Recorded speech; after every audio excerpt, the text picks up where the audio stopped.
పరలోకం గురించి 7 ముఖ్యమైన విషయాలు. నంబర్ 1, పాపం మరియు దాని ప్రభావాలు ఉండవు.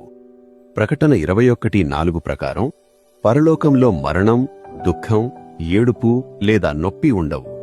దేవుడు ప్రతి కన్నీటి చుక్కనో తుడిచివేస్తాడు. అక్కడ ఆసుపత్రులు, పోలీసులు లేదా యుద్ధాలు ఉండవు.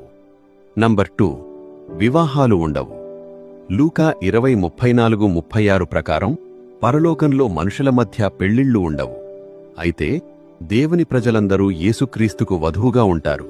ఇది భూమిపై ఉండే వివాహం కంటే చాలా గొప్ప సంబంధం. నంబర్ 3, జనపదాలు మరియు పరిపాలన ఉంటాయి. కొత్త పరలోకం మరియు భూమిలో వివిధ దేశాలు ఉంటాయి, కాని అవి పాపం లేనివిగా ఉంటాయి. దేవుడు నమ్మకమైన తన సేవకులకు అక్కడ పరిపాలించే అధికారాన్ని మరియు కిరీటాలను ఇస్తాడు. నంబర్ 4, పరలోకం చాలా పెద్దదిగా ఉంటుంది. కొత్త యెరూషలేము నగరం పొడవు, వెడల్పు మరియు ఎత్తు సమానంగా ఉంటాయి. సుమారు 2220 కిలోమీటర్లు. ఇది మన ఊహకు మించిన అద్భుతమైన కట్టడాలతో నిండి ఉంటుంది. నంబర్ 5, ఊహకందని అద్భుతాలు ఉంటాయి. పరలోకం మనం ఎన్నడూ చూడని రంగులు, వినని సంగీతం మరియు రుచి చూడని ఆహారంతో నిండి ఉంటుంది.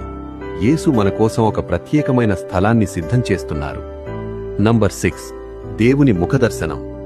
పరలోకంలో మనం దేవుని ముఖాన్ని నేరుగా చూడగలం.